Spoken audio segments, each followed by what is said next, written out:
My name is Peter Joseph. I live in Brooklyn, New York. I'm 31 years old. I am an independent filmmaker and I suppose the de facto founder of an organization called the Zeitgeist movement. As far as my background, I was born to what I consider to be a middle-class family. My father is now a retired postal employee and my mother is a retired Child Protective Services employee. In fact, a lot of my social dispositions on society, I think, might come from the experiences I had listening to the stories coming from my mother. I started getting interested in music, I think, at about 8 or 9. I seemed to fall into a love of percussion and drums and rhythm. I was very lucky to be accepted to a school in North Carolina, an art school and a university, which allowed me to grow up in a very different upbringing than I think most people grow up into in a rural town in a place in the South, such as North Carolina. And I was exposed to a lot of different cultures, a lot of different interests, a lot of things that you wouldn't find in a typical high school, say, in the South.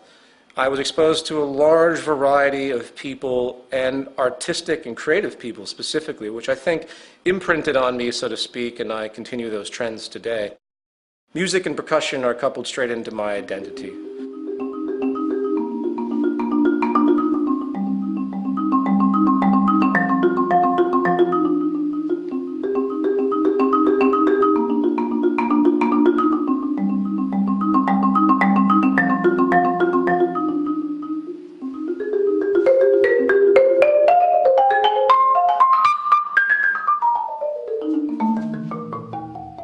People say to me, well, you work with this social organization, but yet you're just a musician, just a musician. There's the credentialism tendency that comes up a lot with anyone that talks about the issues that we talk about in the movement or that have been talked about in the films.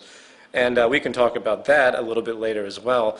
But what I'd like to say is that I look at music now as a form of meditation. It's something as an outlet. It maintains my balance. So I continue to practice in a very personal sense. It's not that I go out and perform that much anymore. I don't have time to anymore. After my second year of college, I dropped out, realizing that the debt that I was accruing was absolutely not worth it. Even then, I knew there was something wrong with going to school, getting a ridiculous amount of debt, $80,000 to $100,000, and then being thrown into the workforce, automatically in a position of indentured servitude, if you will, automatically having to give yourself to the system because you're already in so much debt. My original interest was to be a solo classical marimbist, a laughable concept when I think about it now, but we all have our bouts of naivety as we grow.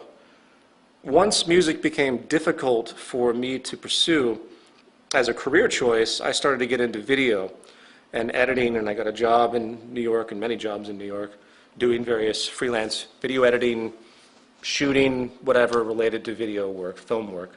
You have to do whatever pays you in this society, and I couldn't really find the niche to make money in music, so I ended up in advertising.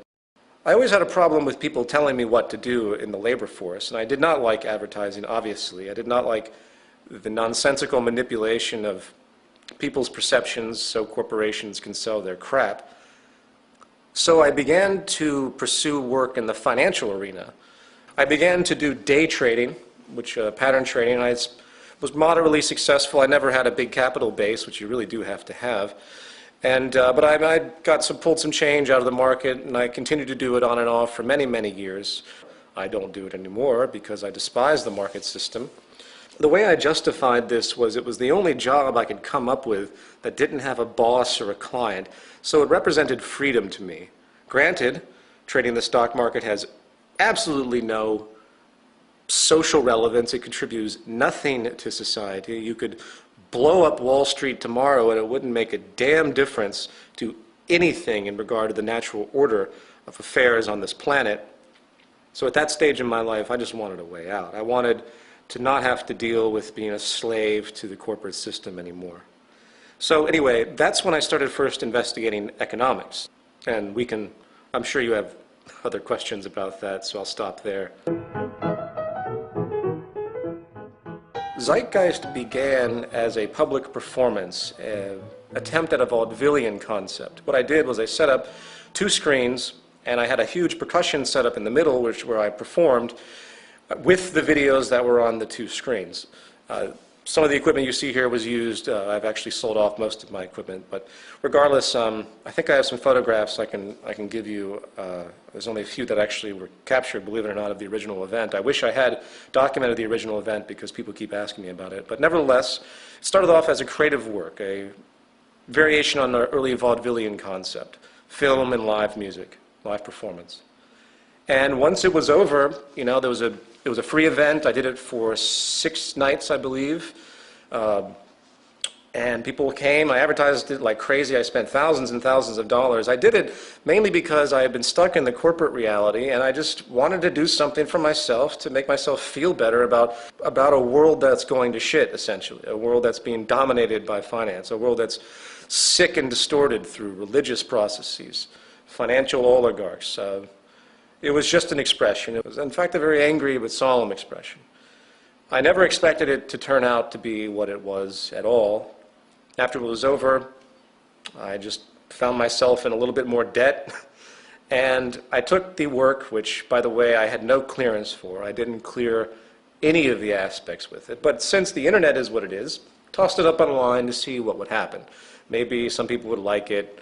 They download it. I get some feedback, whatever.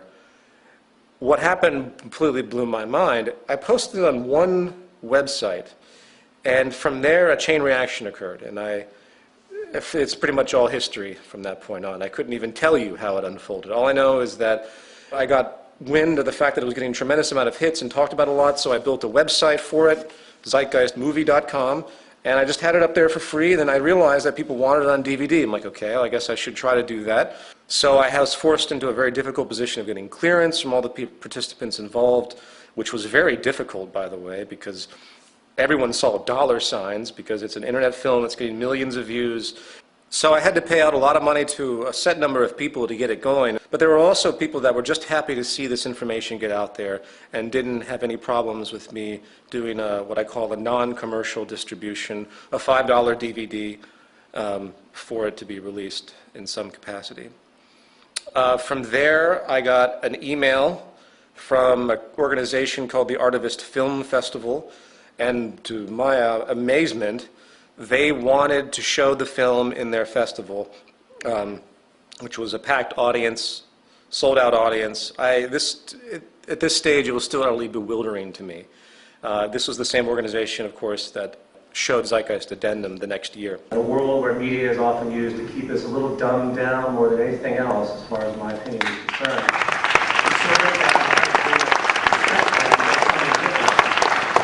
I've often said art without conscience is meaningless, and I think action without conscience is futile.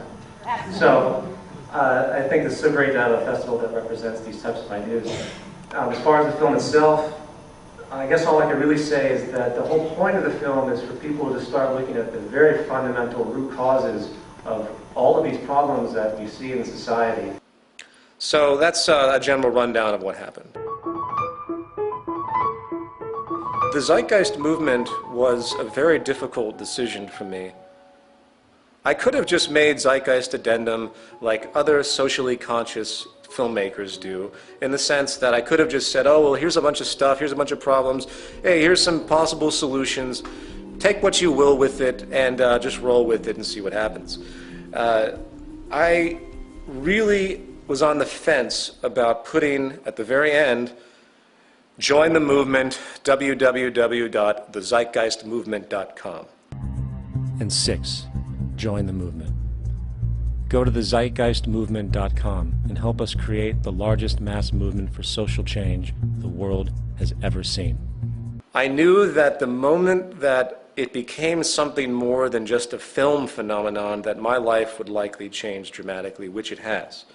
Zeitgeist Addendum was sparked out of people emailing me saying, well, what do we do about all of these cultural problems? What do we do about a corrupt banking system? What do we do about people that are locked into establishment social programs, if you will? I consider the trains of thought and mind to be a program. I consider society itself to be a program that's running. And the programming locks people into a specific frame of reference. How do we deal with these issues?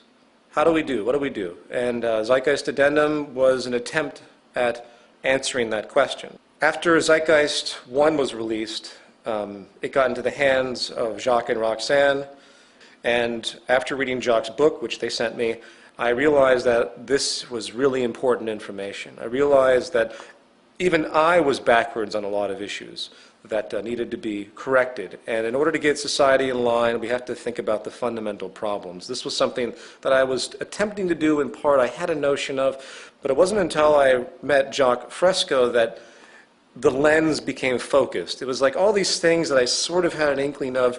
Jacques' experience, life experience, what he had talked about for song, just focused me in the right direction as far as I'm concerned. So I made a whole section with him in Zeitgeist Addendum, and that's how it took off. Anyone that chooses to challenge establishment orthodoxies, traditional worldviews, not to mention the system that we live in, sets themselves up for venomous attacks. I'm well aware of this. If you look back at the history of anyone that has chosen to challenge the establishment, it's a very dark history. There are a great number of people out there that know that something is wrong, but they do not understand the source of that wrongness because they are in the box of indoctrination. Socrates. Socrates never speculated on the slavery that was existing during his time. That was normality to him. This goes with every type of political philosopher that's ever existed, whether it's Karl Marx, whether it's Plato. They're all locked into an established paradigm, and their thought processes can only go so far.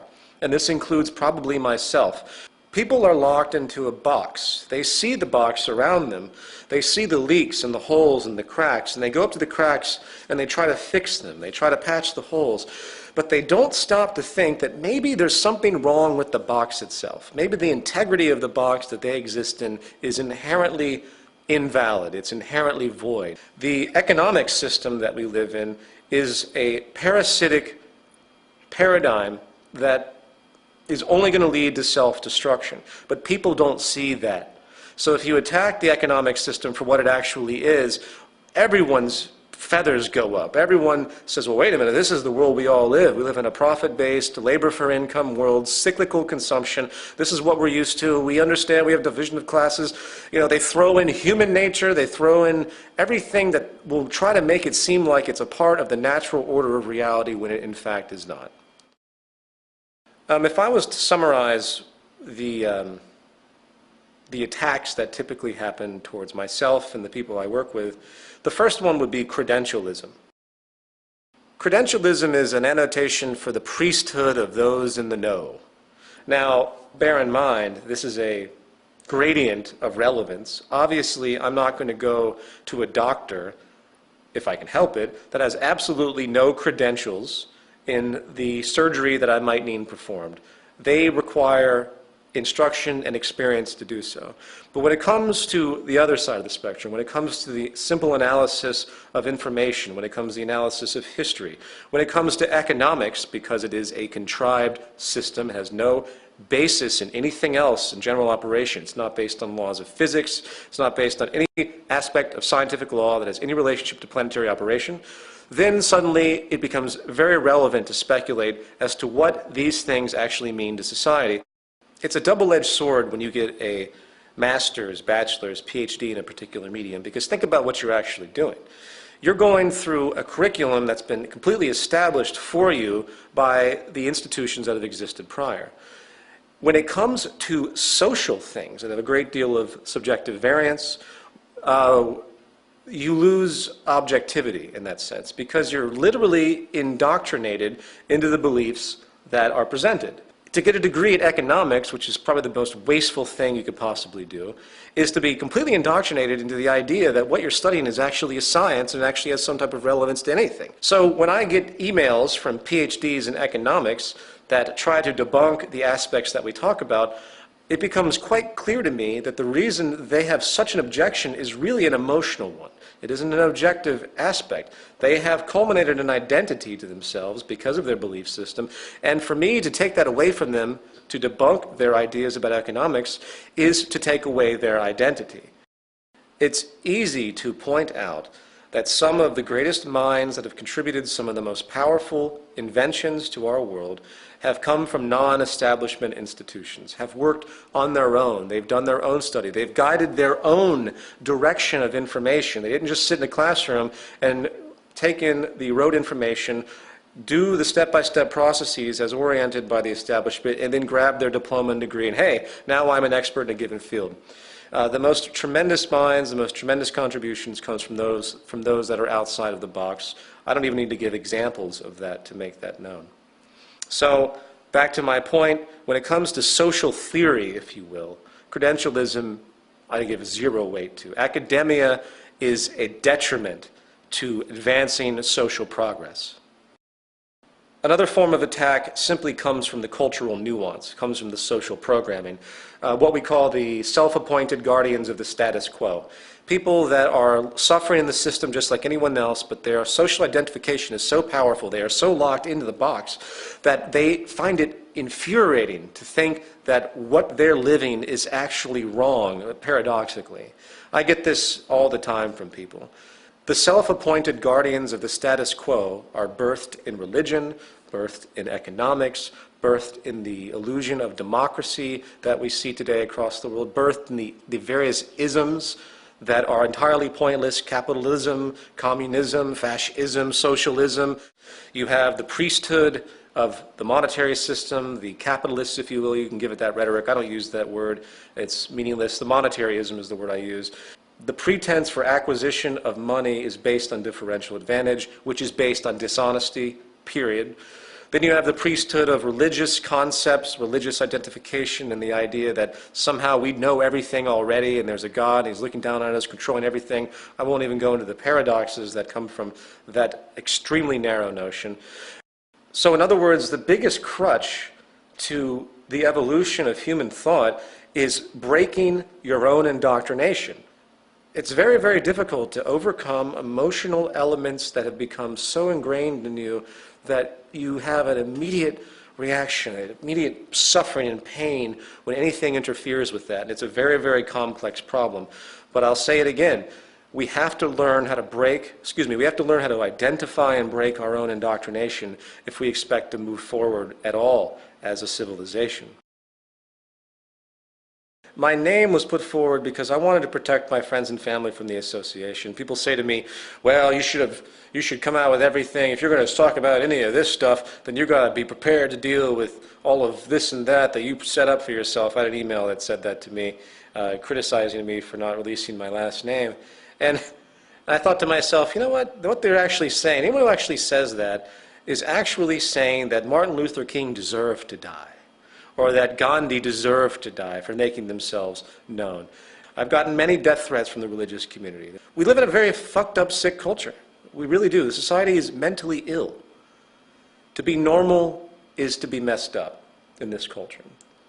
So my name, Peter Joseph, at what point does my identity become absolutely transparent? Should I give people my social security number? Should I give them my tax returns? And just to throw it in there are plenty of people throughout history that have gone by their first and middle name, excluding their last name from their general communication and walks in their society, just like people often use their middle name and their last name. Those that have something against me for the things that I talk about want to find anything they can to try and to make me look like I'm hiding something or I have ulterior motives, and I expect that. But, whatever. It doesn't mean anything to me. I go by Peter Joseph. People can call me whatever the hell they want to call me. I'm constantly interacting, putting myself out there. I have nothing to hide. And even if someone finds out my real identity, where I live, who my parents are, who everyone and my friends are, it's not going to change a damn thing. The unfortunate reality is that I am given a controversial title, and people do have a lot of problems with me of a more traditional-minded upbringing. And I don't like to see other people suffer because of what I do. But most of my friends and family are very much aware, and they accept this. So this is something that I just deal with. Anyone who thinks that I do what I do for notoriety reasons or monetary reasons or anything associated with self-interest has a lot to learn.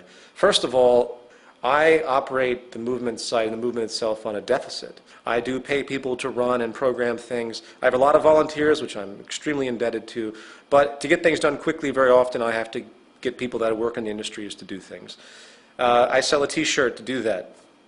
It's the only thing that I sell that is designated for the movement. As far as the DVD sales, if people can't respect the fact that I charge $5 for DVDs that could be charged $20 for, that I did spend a great deal of money to make those films, the DVD sales obviously are part of my income. I denote that they're not for profit, meaning that the money does go back into other projects, which it has. I've had to shut down bulk selling, in fact, because people were buying the discs from me in bulk at about $2 a piece and reselling them for $20 on the internet. It's very frustrating. I've hurt myself a lot financially because of all of this.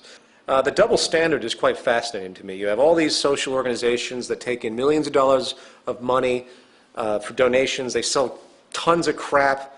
And suddenly we get attacked because we sell anything because of our interest to, in fact, remove the monetary paradigm entirely. I'm sorry, we have to survive to do something. So just to make it clear, the Zeitgeist movement is predicated on making information free. I put all of my films up for free.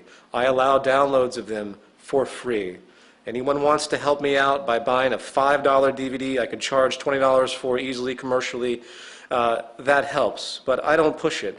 I will continue to work in advertising or anything else I have to do to keep things going while maintaining the integrity of the movement itself by walking the line of non-profitability. The only time that we'll ever ask for donations as the movement is when we have a big project that needs to move forward, and we have no projects like that now. We're in a period of collecting people and streamlining functionality.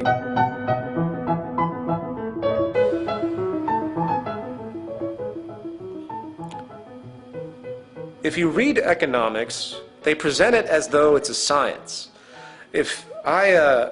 I've read through much of the curriculum of what bachelor's and master's degree Harvard University students would read for their degrees in economics. Economics is not a science. It's an invention. It's a contrivance. It's funny, you look at economics books and they have graphs and charts and they make complex novel equations. It's all contrived. It doesn't have any relationship to the natural order of things. It is based upon a folk way of orienting production and distribution, and we've established this massive structure that makes it seem valid. There's really nothing anyone needs to know about economics than the fact that the entire global economic system is based upon people constantly consuming, irregardless of the state of affairs and natural orders of energy, planetary materials, and anything else. It is blind, narrow consumption with absolutely no regard for the environment. We have to recognize that we're all scientists. And we all have to start thinking about things in a scientific manner, which most of us do to a certain extent.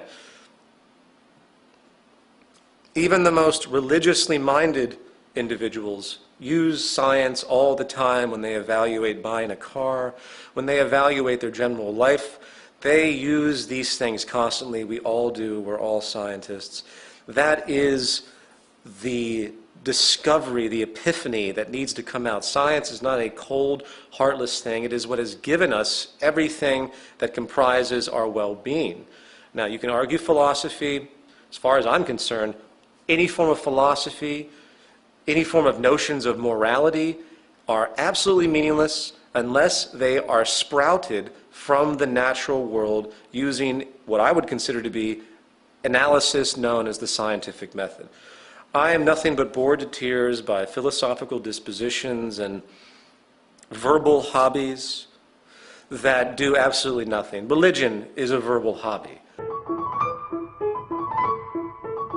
One of the age-old scams of the establishment is to hand religion to the populace so they feel like there's something positive waiting for them as they suffer because of this perpetual, constant oligarchical evolution that has emerged since, I believe, the hunter-gatherer society. When we culminated agriculture, we altered everything. We created social stratification.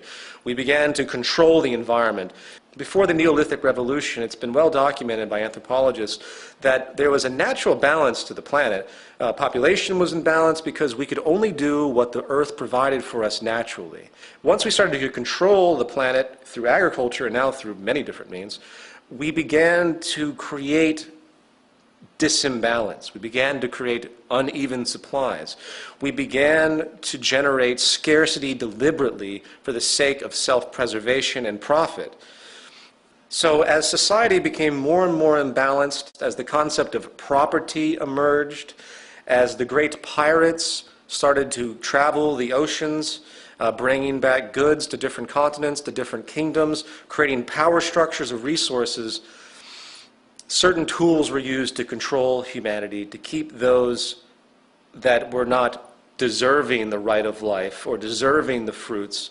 To keep the stratification going, they were given various tools to subdue them. Religion is one of the age-old tools to subdue the masses. Now, by the way, I'm not saying that's where the origin of religion came from. That's a whole different subject if you want to talk about it, because it was covered in the first part of my film. I'm simply talking about the political usage of religion, which carries on to this day. How many times do you hear the President of the United States say, "God bless America"? What an offensive, insulting thing to say to the American people. First of all, it's offensive to every other country in the world. Why would God just bless America? God would bless the planet if we lived in a sane society, if there was a God, of course. Anyway, I won't even go on that tangent. Religion, to me, has two sides. On one side, you have the dogma, the indoctrination. You have resurrections. You have all the fantasy notions that come, that exist in the literary books that are there. On the other side, there's a brilliant philosophical disposition. I happen to love a lot of the things that the Jesus character had stated. I see beautiful notions in almost every major religious figure. There are time-tested values that exist in religious thought that do need to be adhered to. Some of the most brilliant and beautiful people I've met are in fact Christians, or Islamic, or Hindus, or Jewish. They know where to draw the line, where to stop at the fanaticism, because that's where religious danger goes to. Once you believe something dogmatically enough, where you say, Jesus existed, that's that, anyone who says otherwise is an enemy of mine, then you have some very serious neuroses to deal with. Whether Jesus existed or not doesn't mean anything. I think Jacques Fresco put it best on Larry King. When Larry King asked him, "What do you think about Christianity?" he said, "I think it's great. When are they going to put it into practice?"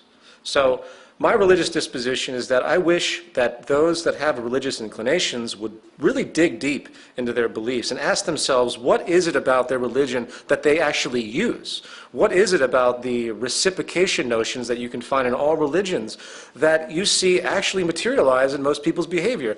The golden rule and all those things which exist in all religions.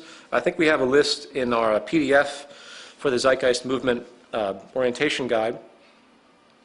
If you review these ideas, no one puts them into practice.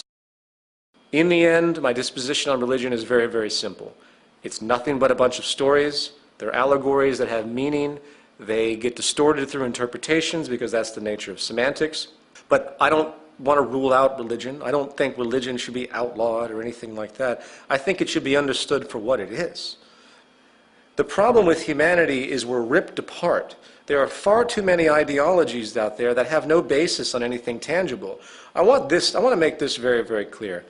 All Orthodox religions, at least Western religions, there might be a few elements of Hinduism and Buddhism that are an exception, but let's just say the Judeo-Christian Islamic system of belief, to me, is no different than the isms of state associations that we see in our political sphere, meaning communism, socialism, fascism, capitalism. These are ideas that have been created that have no relevance to nature whatsoever. In other words, they have absolutely no relevance to the carrying capacity of the earth, to our ability to support ourselves, to our ability to produce, to the methods of production, to the methods of distribution, to the way we orient society and keep ourselves alive and keep ourselves healthy and prosper, and for the betterment of what I consider to be the organism of the human species as a single organism. None of those beliefs have anything to do with any of that. And that's a problem to me. For example, the Catholic Church and a lot of other religions that feed off of those early Old Testament ideologies, they advocate this illusion that we can just procreate constantly and everyone's going to be fine. God will take care of everyone. As of right now, with the future of energy, established energy, the future of the way we are orienting ourselves on this planet through depletion, I'm not having any children. While I try to be as optimistic as possible with the Zeitgeist movement and what we could do, which is phenomenal what we could do, as of right now we have some powerful barriers. I'm not having children. Why? Why would I say that? First of all, I wouldn't feel good. I would feel utterly negligent and irresponsible at this point in time to bring in another human being. Most people, when they give birth to children, it's a traditionalized, self-serving, established notion where we're going to have kids and have a family. To hell with the carrying capacity of the earth. To hell with the fact that we might be impoverished. I mean, you see this in trailer parks all the time. I used to live in a trailer park. I've seen this countless times. People don't have any relationship to anything. They have no education as far as what makes society work, as far as what the processes are that feed them. So they continue to have kids over and over and over again, or continue to do many, many things that have no relationship to anything. But let's focus on the children aspect. For me to bring in a child is for me to actually say, I believe the world will be in good shape for the duration of my child's life. And then it becomes, well, what if my child has a grandchild? Should the world have the integrity to maintain stability for that child as well? This is the question. This is what all parents out there should be asking themselves. They shouldn't be having children for their own self-serving needs so they can have a family and be traditional and show up at church and have their 2 kids. It has to relate to something real. Humanity has to start thinking about its relationship to the earth. Until it does so, we're fucking doomed. We have created an economic structure, a religious, philosophical structure that is absolutely decoupled from anything tangible and real, and these ideologies are what will destroy the human species and destroy the planet. It's become a cottage industry for people to sell books and DVDs debunking Zeitgeist. There are people that have full websites that use advertising, sponsorship to make money, and I find the whole thing just to be amusing, frankly. Zeitgeist 1 is based on pre-existing information. There isn't one thing in that film that doesn't come from a source. The most grand debunking aspect is part 1, the religion section. Comparative religion. It's no mystery. It's been talked about for decades and centuries. Religions have been borrowing from each other. Religions have to borrow from each other. Why? Because all information is serial. All knowledge is serial. It is illogical to think that any information of any religion is of a novel origin. And that's the beauty of it, in fact, when you trace the source of most established religions, because they all come back to nature. They all come back from primitive ideas about natural unfoldings of nature, storms, the sun, obviously. It's nothing metaphysical, it's nothing esoteric, it's just absolutely obvious. Is it any mystery that the sun has been idolized as a source of life, which it is? Is it any mystery for any of that? Obviously not. As of right now, we are running out of oil. We are going to be running out of natural gas. In fact, very simply, all fossil fuels, which is the governance of all society, our entire society is completely created based on fossil fuels, from the plastics, everything. I won't even go into it. Anyone who questions that, just take a moment to think about what oil powers, what fossil fuels power, from the lights that we all use, from the coal or natural gas power plants, to what runs your car, to what comprises the fabric of industrial civilization is fossil fuels. And we are provably using them at a rate far exceeding their renewability, which takes hundreds of millions of years. No one's thinking about this. No one is thinking about it because the economic paradigm will not allow it. The core value of Western society today, I mean, in America, the central motivating value now is nothing but blind consumption. Saturdays are for shopping, I heard someone once say.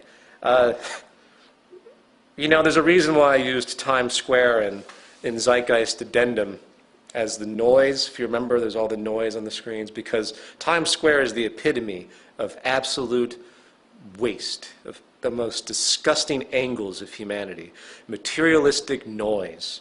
Humanity cannot survive in a paradigm that requires infinite growth, which again is what it's based on. If you're not familiar with that, think about it. All we do is buy and consume and consume and consume. That's what makes the economy go. If people stop buying, the GDP of all countries goes down. Well, the more we buy, consume, and waste our resources, the faster we extinguish ourselves. What do you do? What do you do? How do you stop this? This is why the Zeitgeist movement exists. We have to, one, get a philosophical disposition under our belts that says, you know what, we're all on the same page. We all have to survive on this planet. We are faced with some tremendous problems, and the only way they're going to be resolved is to begin to work together. Everyone needs to shed their religious ideas. They need to shed their capitalist, socialist, fascist, communist pre-constructs. They need to shed everything that they have been taught and ask themselves one simple question: what the fuck do we need to continue our survival on this planet without horrors and wars and continuing the patterns and all the things that continue to happen? You know, the Zeitgeist movement, as has been denoted in all of our materials, is the, quote, activist arm of the Venus Project, pushing forward to what we call a resource-based economy. A resource-based economy is very, very simple. It is simply a system that is structured in a, quote, systems theory approach. To explain a systems theory approach, all you have to do is look at the planet itself. The planet is a holistic system. So the first step is very, very simple. We recognize it's a system, and we treat it as such. We have to start measuring and monitoring all the earthly resources. We cannot be so stupid as to give corporations the ability to control for their own little clique's betterment resources that we all should have an inherent deserving. Every resource on the planet should be common heritage to all human beings. There's no way to create a stable society otherwise. So when you're born on this planet, you inherit the planet. The planet is your home, not some plot of land that is, has the illusion of property, not some house that you think you own. There's no such thing as ownership. The idea of ownership is controlled restriction. Ownership is simply there really for those at the top to make sure no one can interfere with the fact that they control mostly everything. So we have to monitor the planet's resources. We have to begin to construct a system of production and distribution that is not based on the whims of profit. It's based on what is the most efficient means to do that. There are resources all over the planet, obviously. We have to begin to understand what we have, and we have to use science and technology to begin to orient our use of these resources in the most efficient way possible. And that's why we advocate the systems approach that we do. If you motivated our resources right now to change the face of the earth, to create a resource-based economy, we could do it very, very quickly. The problem is, again, the established orthodoxies and self-preserving mechanisms that are in place, which will be our death. The free market is what will kill everything on this planet. It's not the free market, it's actually the monetary system. Monetary acquisition and exchange through labor for income and the motivation of profit will be what destroys humanity, because all it does is pull everything in the direction of those that have the most power. Right now, we are faced with an ecological collapse, an energy collapse specifically. We're faced with an economic collapse, which is very much tied into the energy collapse. We're faced with a labor collapse, which of course is very much tied to the economic collapse. And we're faced with what I call the criminal meltdown. The breakdown of society is occurring. People say, well, we're going to have a recovery of the economy. The most dangerous thing that we can have right now is a recovery of the U.S. economy. The most dangerous thing that we can have right now is the use of more resources, because all it's going to do is speed up the inevitable destruction. If more people go out and buy lots of automobiles to help the economy, all that's going to do is get more fuel into the tanks taken from the resources of the planet. More gasoline is used, more energy is going to be wasted on the idea of consumption. And this is what, again, will kill us. So a resource-based economy attempts to remove all of the unsustainable practices that we have now and create a holistic system of resource management, of priority of labor. That's a big one. Think about how much time is wasted in most people's lives on jobs that do absolutely nothing. Think about how much energy is wasted by someone who works at Wall Street driving from Pennsylvania every single day from their home so they can be a trader on Wall Street, wasting energy on something that means nothing, that wastes even more electricity and energy. When you begin to think like that, when you begin to see how much energy and resources are wasted on actions that have no return whatsoever except the self-interest and consumeristic monetary values of particular individuals, but return nothing to society. Think about how beautiful society would be when we start to educate people on natural processes of the environment, on science and technology, and resource conservation. And when people engage society in a professional level, if you will, they do so on things that actually matter. That will be cataclysmic. That will be unbelievable, to see people doing stuff that actually has a relevance. That will enable them to have so much more freedom, too. To put it in a gestural sense, the way I see human survival and the human self-interest mechanism, which does exist, but it's accelerated by our system, is making a psychological trick to what it means to be self-serving. Social interest needs to become self-interest. In other words, when I invent something, that is given to everyone for them to improve upon and to utilize. That invention isn't hoarded through patents and trademarks. It's given to everyone. In turn, what that means is that every time anyone else invents something or creates something or has an idea, that comes to me too. Suddenly, humanity becomes a singular organism. It becomes a working system. People ask me a lot about spirituality. They say, well, if you don't like any of the established religions, are you spiritual in any other way, or something like that? The only type of spirituality that is actually relevant is an understanding of natural processes and the natural order of the universe, to give it an annoying vernacular. The way natural laws work, gravity, the way the world actually works, God is in the laws of nature and nothing more.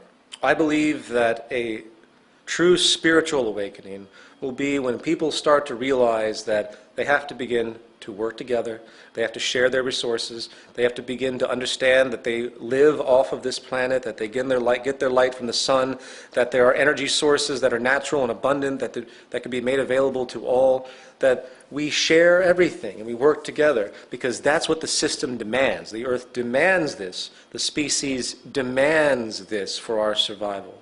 And that will be a spiritual awakening, if you want to give it that type of term. We live in a world of tremendous possibility, positive possibility. However, all indicators point to what I consider to be self-destruction, given our current established economic and ideological structures. Once again, capitalism, socialism, communism, fascism, Judeo-Islamic Christian belief systems, they have no relationship to what actually creates survival of the species. The real sad thing is that humanity is going to have to be smacked around quite a bit before they really understand what the Zeitgeist movement, a resource-based economy, and the Venus Project, Jacques Fresco, is talking about. we are driven by biosocial pressures, meaning that it takes problems for us to wake up and want to change things. I don't want to see humanity suffer. I don't want to see the population start to shrink because of our lack of energy and food. I don't want to see these things happen. But I know, sadly, that a good portion of it is going to happen until people start to wake up and recognize a new paradigm that's on the horizon that we must drive forward to as fast as humanly possible. All you have to do is look at the current economic implosion. The U.S. government's in $12 trillion worth of debt. It becomes comical after a while. What's going to happen when the U.S. government hits 20 trillion, 30 trillion? I mean, once the U.S. government can't pay its interest on all the bonds that have been sold overseas and all of the outstanding debt that it has, then we're theoretically bankrupt. What do you think is going to happen when China can't get its money from the United States? What do you think is going to happen when the United States, because we use 25% of the world's energy, starts to run out of oil in Iraq and starts to invade other Middle Eastern countries, which we'll probably do beforehand, but starts to do that? And China, of course, who gets oil from Iran, says, you know what, I think we're going to have to stop you guys from taking Iran's oil because we need that too, and you owe us a lot of money. It's kind of pissing us off. Do you think war between these superpowers might be possible? I think World War III could be very, very possible, and this war will be for real. This will not be a contrivance war like World War I and World War II, based on geopolitical realigning and various resource grabs. This will be a war for survival of different countries. And I hope that doesn't happen. I sincerely hope all of these things I talk about are erroneous and false, but all you have to do is look at the trends. One way or another, we will end up in a system that's not based on money as we know it today. Why? Because that will be realized in the future by historians as the total and pivotal cause of the destruction of civilization as we know it. That will be understood in the future. Historians will look back and say, holy shit, they were making materials, selling them for corporation profit, over and over and over and over again with absolutely no reference to what the planet had and recycling protocols and everything else. They were burning fossil fuels at 1,000,000 times the rate of their actual renewability. They're going to laugh at us, wondering what the hell kind of primitive, dumbass species we actually were, if we even survived to reach that point. So I hate to sound condescending and negative. I hate to throw out all this rhetoric, but I'm fairly irritated at this point, and I try not to be. I just want to make it understood that the entire system that we live in is a sham. It's a false system, falsivity defined by the fact that it cannot be sustained. It's that simple. And we propose a resource-based economy. I hope everyone watching this film will go to www.thezeitgeistmovement.com and understand what we're doing. I hope everyone out there will understand that either we change or we die.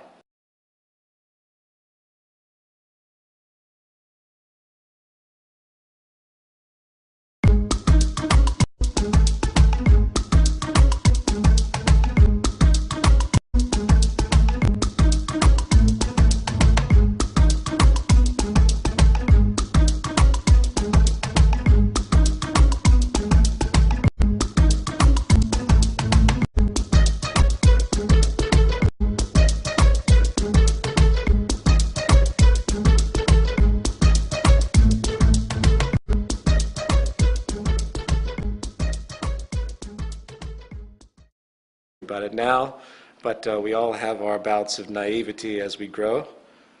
Once music became difficult for me to pursue as a career choice, I started to get into video and editing, and I got a job in New York and many jobs in New York doing various freelance video editing, shooting, whatever related to video work, film work. You have to do whatever pays you in this society, and I couldn't really find the niche to make money in music, so I ended up in advertising.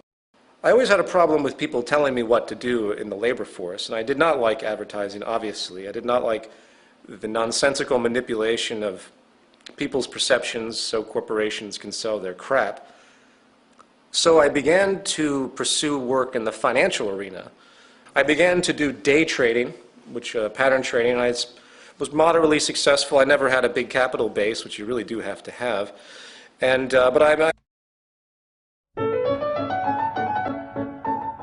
my name is Peter Joseph. I live in Brooklyn, New York. I'm 31 years old.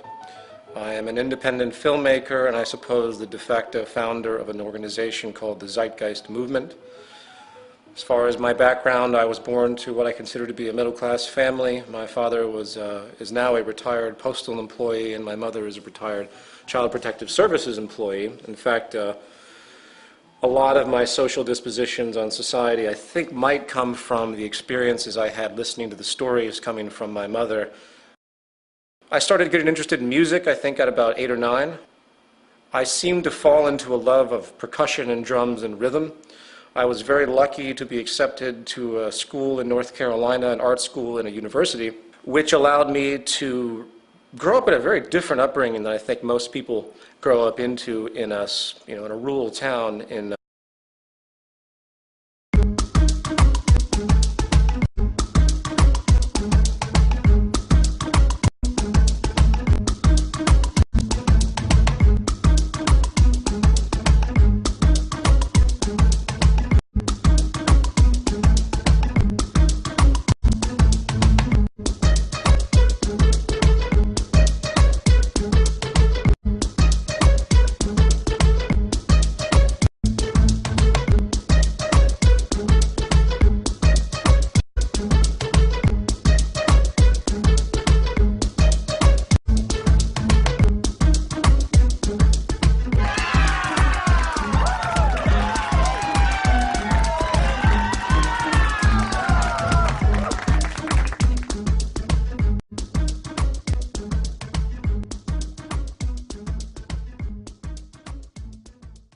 tendency that comes up a lot with anyone that talks about the issues that we talk about in the movement or that have been talked about in the films. And we can talk about that a little bit later as well. But what I'd like to say is that I look at music now as a form of meditation. It's something as an outlet. It maintains my balance. So I continue to practice in a very personal sense. It's not that I go out and perform that much anymore. I don't have time to anymore.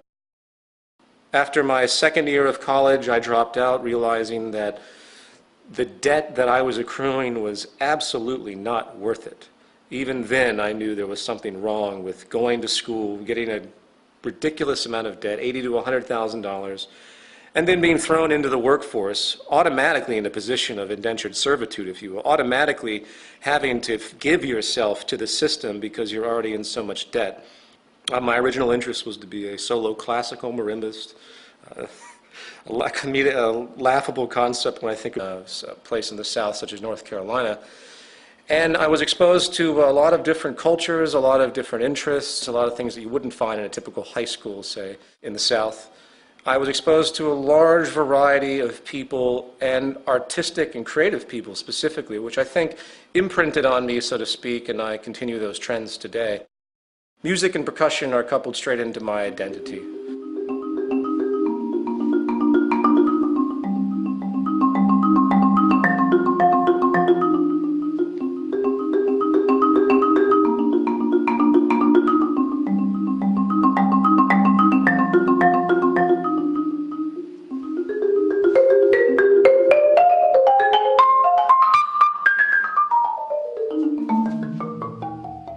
People say to me, well, you work with this social organization, but yet you're just a musician, just a musician. There's the credentialism